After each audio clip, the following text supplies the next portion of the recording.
Hey sewing friends, welcome back to my channel. Today I'm sharing everything that I made in the month of May. So this is kind of my maker creativity monthly journal. So I will be sharing what I have sewn, and I'll put chapters in below because I've only got 2 garments to share this month, but I also have some other creative endeavors to talk about. I've got some painting, I've got some home updates for you, just some general craftiness and creative endeavors. So yeah, I'll put chapters below. I know most of you are just here for the sewing bits, but for anyone who wants to stick around, I'll share a little bit more about what's going on in my life, what is inspiring me at the moment, and how I'm taking my craftiness in other areas. So I will try to be blasting through some of these because it's blasting in here. It is so warm. I'm up on the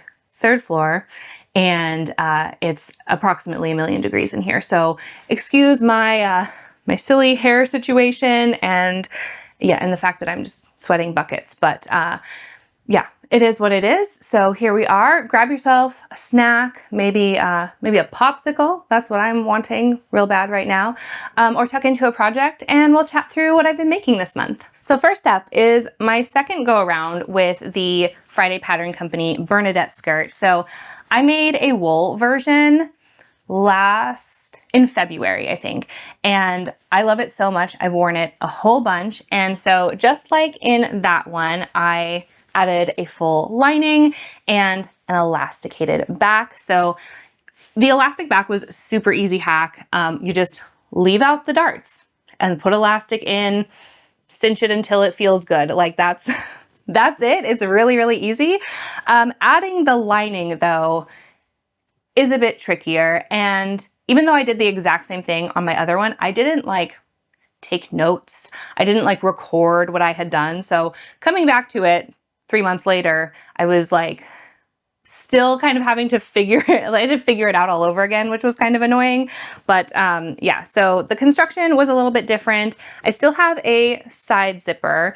I think I can get this on and off without the zip with the elastic in the back, but it's just nice to have. I have a fairly, is it small or large ratio? No, I have a small ratio between my hip and my waist. There's not very much difference, but I'm still glad to have the little zipper in there, even though it went in fairly well. It's still always a pain to put in a zip. I don't like doing it, but especially with a lining, but it came out really nice and clean. So I'm very happy with this. I actually refashioned it from a different skirt that I had made years ago.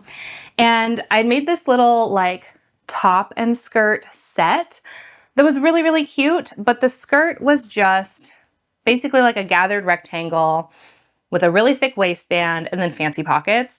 And I don't love that shape on me. And I really didn't like how wide, how tall the waistband was, and that there was no elastic in it. So it was just very stiff and uncomfortable.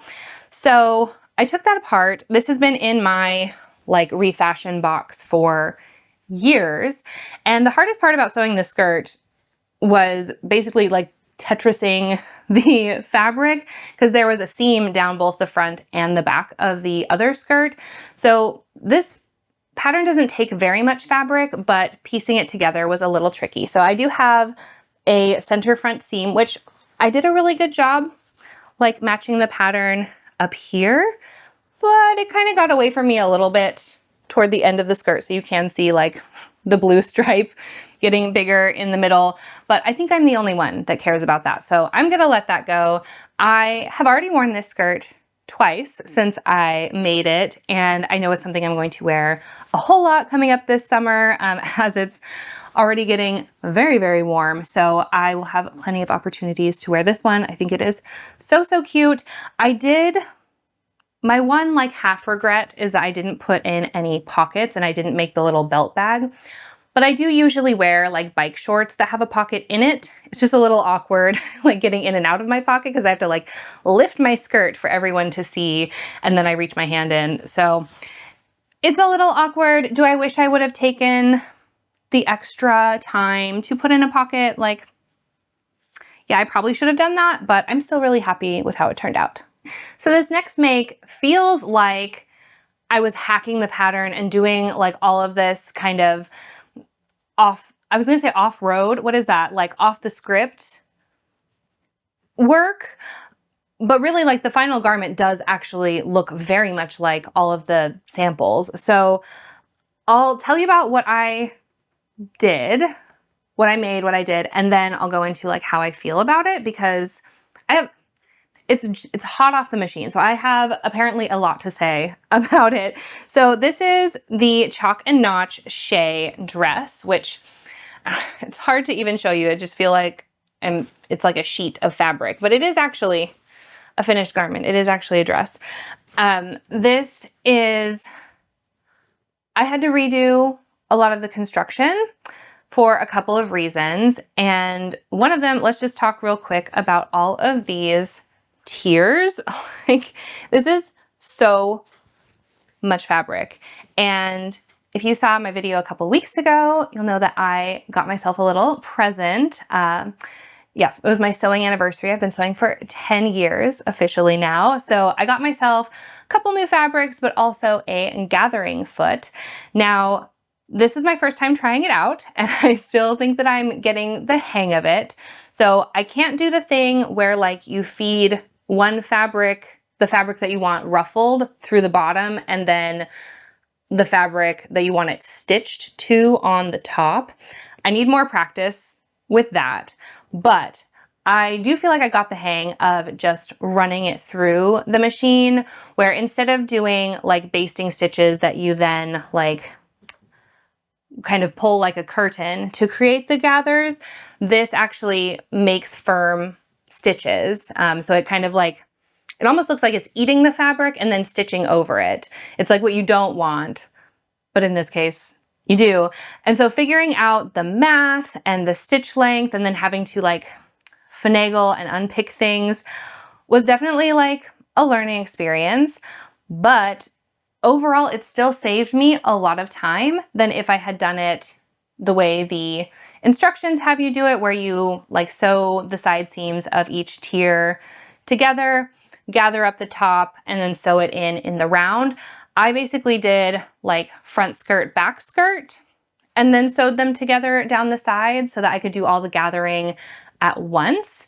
And yeah, had to finagle with it, had to unpick sometimes, but just like running it through the machine, having it already like pretty much the shape that I needed it was way, way faster than running the stitches and then gathering it in the round. So I would consider that a learning win, a success there.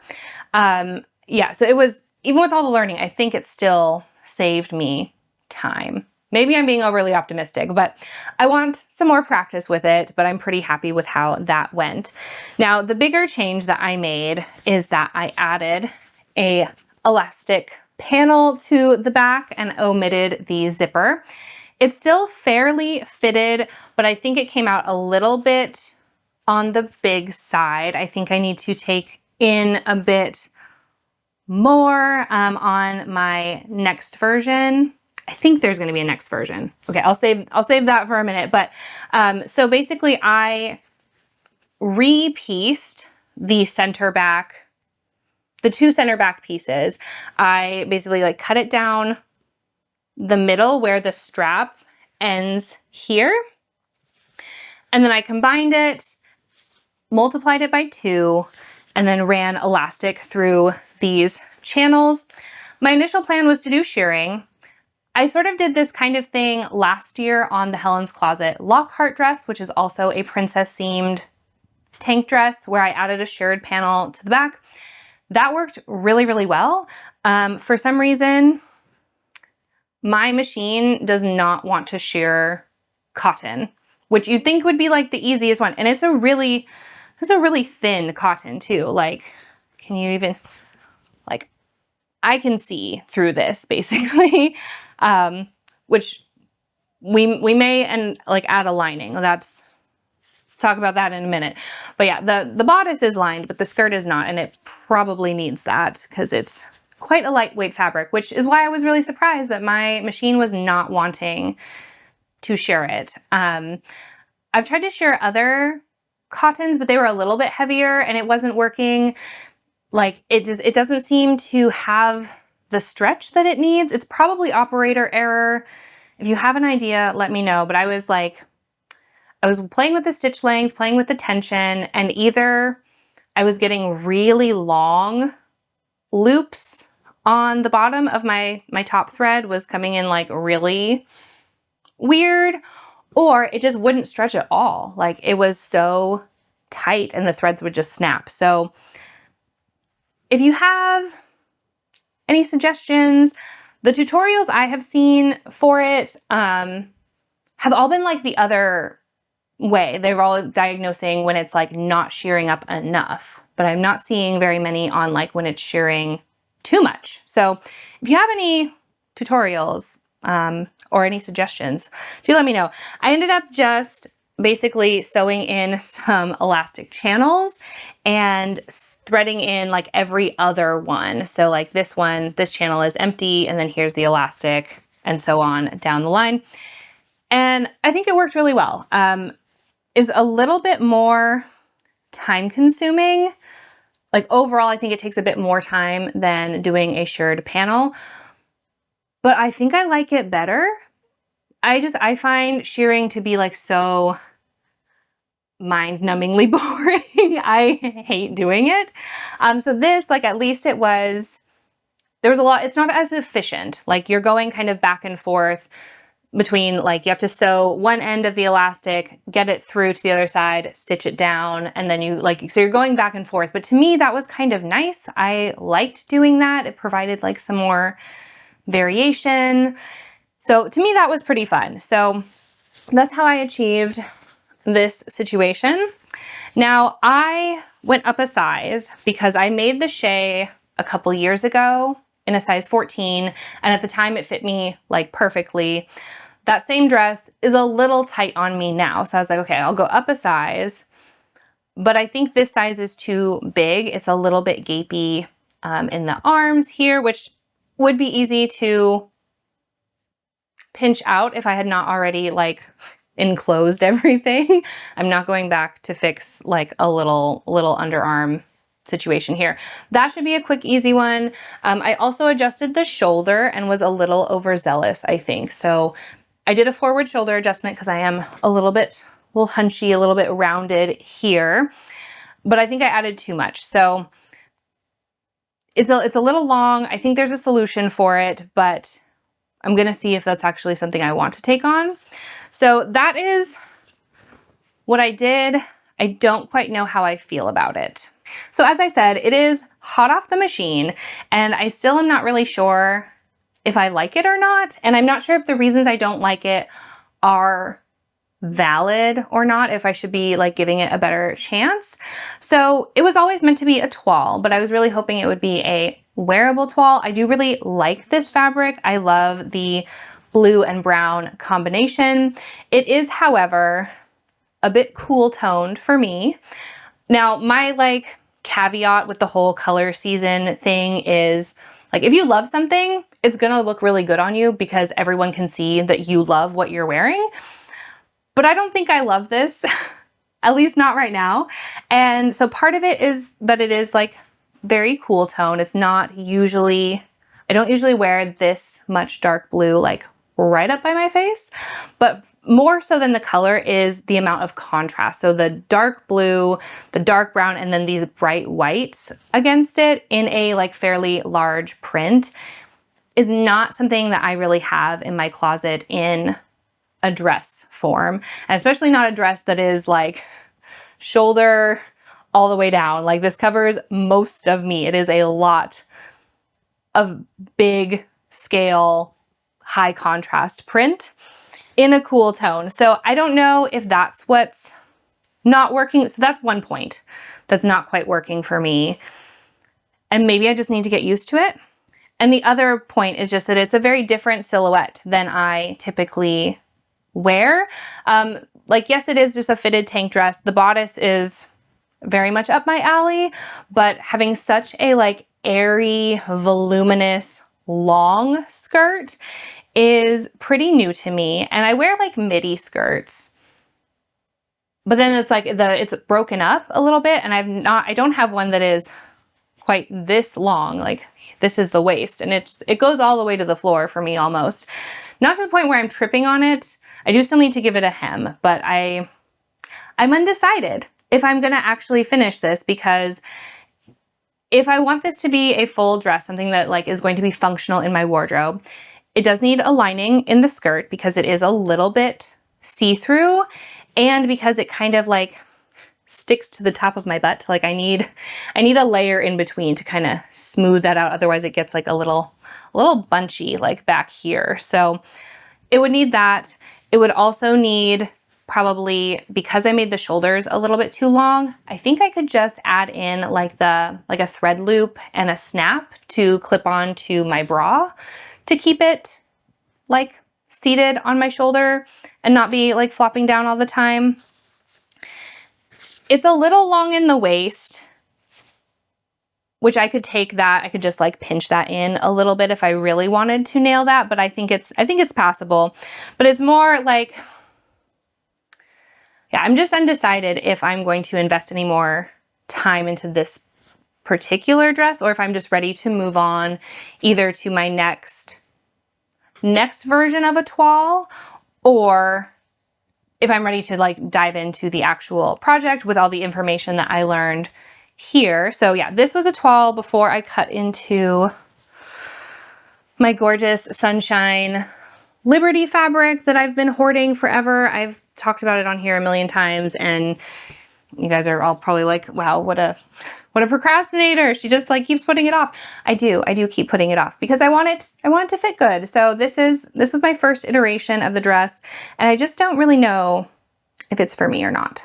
So even though I only completed 2 sewing projects in the month of May, I have been kind of working on some other sewing things that are not quite ready yet, but I'm making progress. So first is that I'm looking ahead to my summer sewing plans. I've been kind of more casually like on the back burner doing the seam work, design your wardrobe. I usually really like to be like in the community, in the chats, and seeing what other people are getting up to, what's inspiring them. Their like wardrobe considerations I always find really, really helpful. But yeah, I just haven't been able to be as involved this time around, but it's still fun to be working on that. So I will be ready to share those pretty soon, I think. Yeah. It'll be coming up soon. So I've been looking at that. That of course like always has me. It's getting my Sojo going a little bit more. And then I've also been looking at my alterations box, my Refashioned Doom situation. I keep pointing because it's over there looking at me all the time. And going through that, and I've gathered a couple of projects that I've been slowly taking apart and getting ready to embrace their next iteration. Both of them are projects from 10 years ago, from my first year of sewing. So I've got them all taken apart, and hopefully in June we'll be able to start the process of making something new with them. So I'm very excited about that. And then I've been doing some other crafting, so we'll look into that right now. So my first craft I have to show you is finally finished. I had this basically done back in February, but I just had like the littlest bits to finish with the like embroidery on these really cute little moths.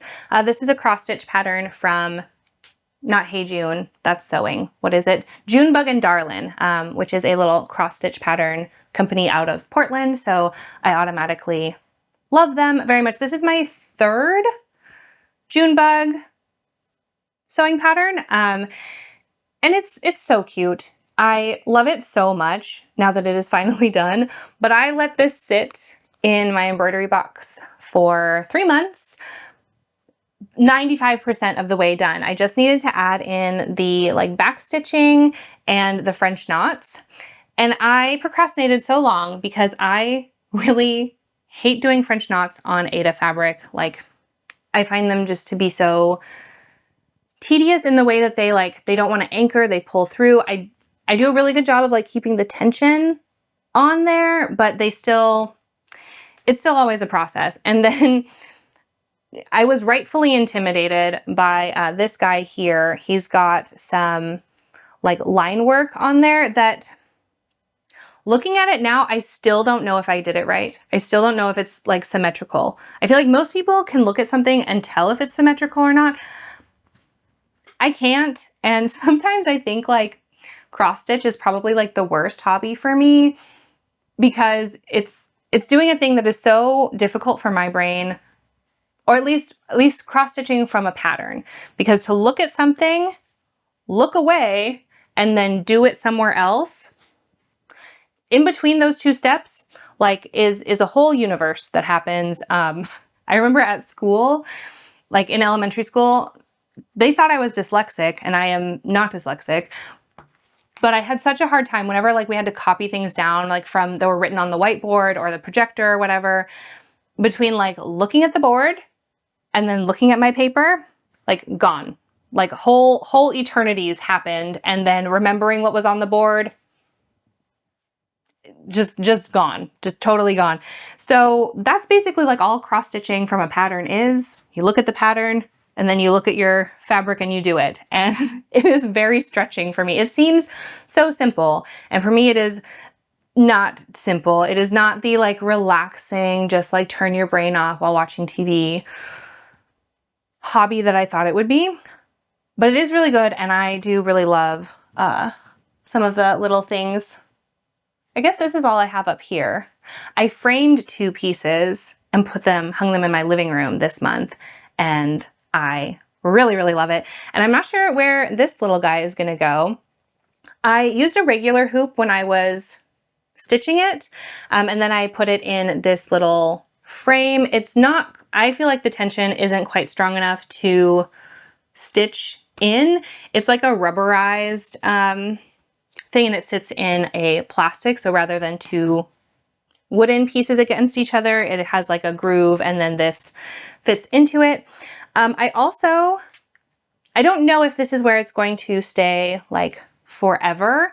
So instead of trimming off the back and like stitching it up and gluing it down, all I did was I cut out two little rounds. I traced off the inside I used a cereal box, and then I put one in so that you don't see, mostly so you don't see the other side of the cereal box because it was like purple. I put that one in. I folded all of the fabric down. I wonder if I can pop it out so you can see. Yeah, so it's just like jammed in there. It's just folded, and then this little piece of kind of the cardstock fits in there. It keeps everything in place. And so if I do want to later put it in like a proper frame or in a different like shape hoop, I have that option. So I'm really excited about this one. I think he's gonna go in my bedroom. I just painted my bedroom. Yeah, I'll just talk about that now because I just finished that this weekend too, and I'm loving it. It was actually my partner's idea. I was wanting kind of like I was thinking like this color, this kind of like Pacific blue, a little bit muted, a little bit murky green, that kind of color. And he was like, what if we did purple? And I was like, purple? Like purple? And I ultimately, like, I didn't want a really dark color in our bedroom because we get a ton of natural light in there. So we kind of compromised and went for like an ashy lilac color. Like, this is more pink. No, yeah, like I don't think I have anything in here that's the color. I will put it on the screen. That's what I can do. I keep looking for something as if I can't communicate what the color is. But it's amazing. I love it. It changes a lot throughout the day. So in the morning, it is like a pretty bright lilac color. And then as like evening comes in, it gets a little bit more ashy, a little bit more like hazy gray toned purple. I really love it. It's really cool. Doing the bedroom felt a little bit weird because there's a lot of other projects that I have to do in the house, and the bedroom really shouldn't have been top priority. But I have a lot of question marks, both like vision-wise, budget-wise, time-wise, for those like higher priority things. Whereas the bedroom, I had a pretty clear like vision for what I wanted. I haven't been able to find like very good images around, but I did put together like a little mood board, and I think it's coming together. We are going to need new curtains and eventually like all new furniture, but I have an idea of what I want for that.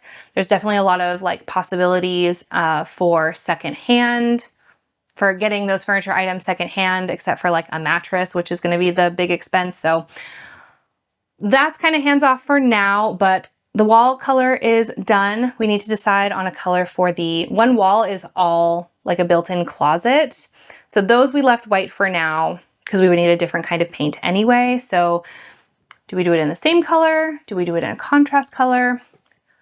There's still some questions, but I'm really glad we at least bit the bullet and like got some paint on the wall. So in addition to trying to paint every room in my house, I'm also doing more like regular painting.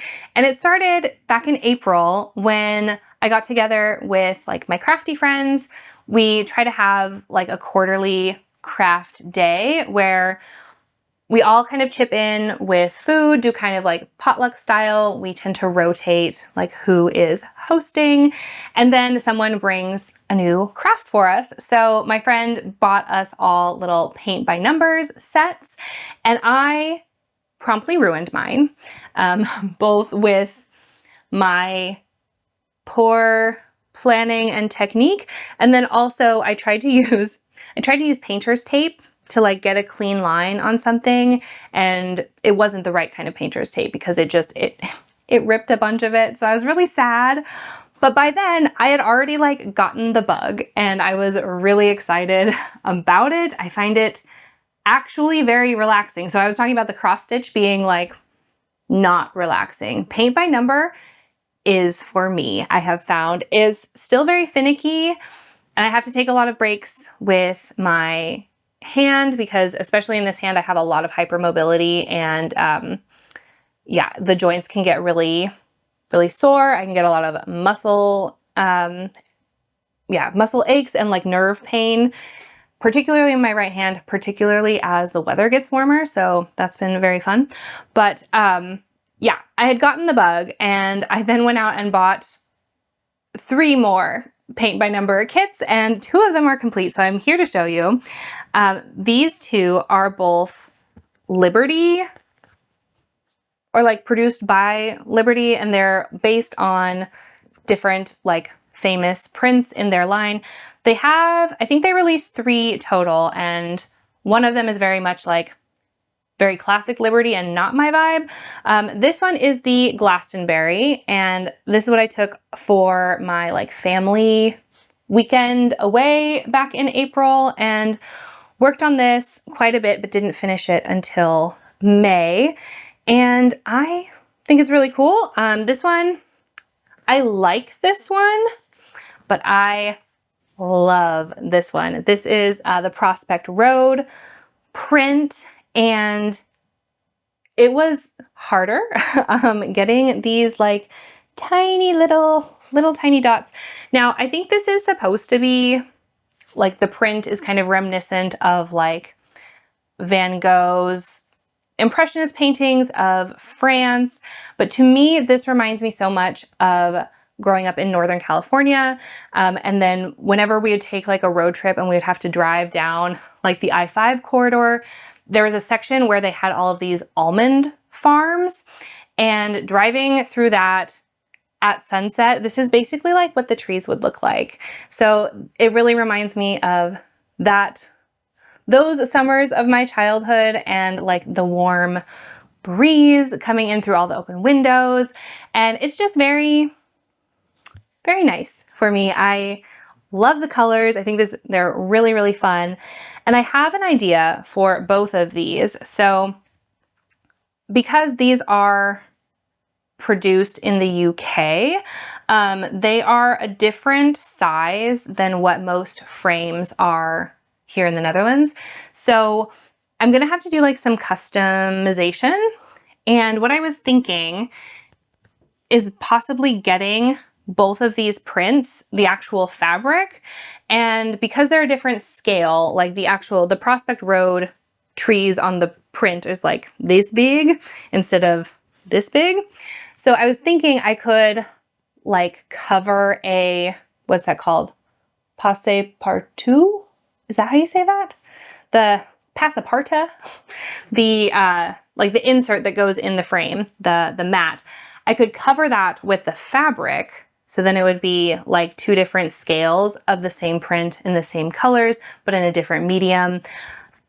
And then having that somewhere on the wall, so then it will also be like a little bit bigger. So that's my thought. If you have other thoughts about how I should frame these, I definitely would like to know, because I'm a little bit new to framing. I'm very much wanting to like get into all of the like more home decor hobbies. Like I'm really wanting to get all the supplies to start doing like my own custom framing. I want to get into upholstery. I don't want to make my own curtains, which is like the most practical thing that I actually need and have like the skills for, but I don't want to do that one. No, I want to learn upholstery. I want to learn custom framing. I want to learn woodworking, and I have to stop that and slow down. So for now, these are just hanging out in my living room, like propped up against a shelf, but eventually I'm going to frame them, and maybe even with their coordinating Liberty fabric counterparts. The last thing I have to share with you definitely fits in the like painting and painting with friends category.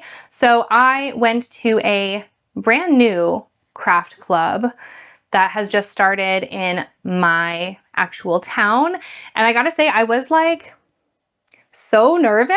I've been to other like crafting events in other cities and stuff before, but for one, they were all in like more international cities where I knew people were going to, there would at least be a big handful of people that would speak English, but I live in kind of like a rural situation, and it's a lot less likely for that to be the case. It is going to be like mostly Dutch, and also the fact that it's like in my town, that it's people that I could like see at the grocery store. There's like a level of anonymity to going into a city, and then if I'm not into it, I can peace out and like no one will know. But here I was really worried about it, that like these are folks that I could run into at the grocery store, or maybe that I would already know some of them. They might be like parents at my kid's school or something. I was very nervous, but it ended up being really wonderful. And we're gonna do it once a month now with a like rotating craft. So I'm very excited. It was the perfect amount of people for me language-wise, because I do have a really hard time. My Dutch kind of goes out the window, either if I'm really stressed, like if I'm really stressed, or if there's multiple conversations happening. And I think there were 7 or 8 of us total, just at one long table. And that was perfect because it was just like one conversation and I could follow along mostly. I think I got about 80% of the conversation. And that was the other reason why I'm wanting to do more things like this locally so that I can practice my Dutch. I have been here, well, next month will be 9 years that I've been in the Netherlands. And I tend to think that my Dutch is really good because I hang out with my partner's family quite a bit. But every time I hang out with other people, I realize like, no, I just know them really, really well. And that's why I can understand them so good. And I really do need to practice. I do really need to get back to practicing my Dutch. So I went to this thing. It was wonderful. And this is what I made. That's what you were here for, not my super long story. But yeah, we were painting canvas bags, and it was really fun to see a couple people like brought a design to like trace or to work on. I did not have that forethought whatsoever. I was too busy being worried about like my conversation skills or lack thereof. So I was kind of like looking on Pinterest for a couple of ideas, and I ended up only finishing, like I did the stripes and I did this like little oval frame, which kind of similar to this situation. But I had found like this little reference picture that I'll pop in of like the stripes with the frame. And then I didn't really want to do the flowers. So I finished that at the night. And this is all done with like proper fabric paint that the like community club provided. And then I just used basically the leftover acrylic paint from my Paint by Numbers. And you can see that like this has a lot of movement and then this is very, very stiff. So I'm not planning on having to like wash my bag very much. I don't usually wash my tote bags unless like something happens to them. They usually stay pretty okay. If I have to wash this, I will definitely be doing it very carefully by hand because I'm not really sure how this is gonna stay. I watched a video from Beep World about like painting on fabric, painting on clothes, and she was basically like, acrylic paint stains clothes, so it should theoretically like stay on the fabric. So that I'm thinking are going to be good, but it is funny like that the texture is very different. So I looked up like I was looking at easy things to paint for beginners or something on Pinterest, and one of the things that came up was this little like book stack. Now I did have to practice being nice to myself because I did used to paint a lot in like high school. I did a lot of like dabbling in abstract art, and while I was painting this, I had to keep looking at the reference photo, and my little mean brain was like, you shouldn't have to look at the reference photo. You should just be able to do this. And it was a really good opportunity for me to be like, no, we don't have to be overly critical about this. I am not an expert. Just because I did something kind of adjacent 15 years ago does not mean that I don't get to be a beginner now, that I don't get to like rely on a reference photo or look up instructions. Like it doesn't have to be, I don't have to be innately good at things. I do think it turned out well, but it was a process, and it was definitely a process of where I needed to work with my brain a little bit to remind myself that it's okay to be a beginner. So that's everything I made in the month of May. Only 2 garments, but I gotta say it feels really good to be kind of channeling my creativity in other directions right now, especially since both of these being like very fit heavy, very much like needing to kind of lean into the pattern hacking, more like mechanical side of my brain. They felt a bit long, to be honest. By the end of this dress, I was like, I just want to be done. But it is done now. And I have to decide if I actually like it or not. But either way, I learned quite a bit, and I really enjoyed putting my creativity, into painting and cross-stitching. And I'm actually kind of feeling like I'm finally in the flow of home decor, or like it's not interior design. We're not quite like remodeling, but we are like reworking a lot of things. And for a long time, that was just like so intimidating to me. I couldn't get like the creative side of my brain in that direction. I feel like I finally kind of have, and released a lot of the fear that I had about like doing it wrong. So I just didn't do anything at all for a long time.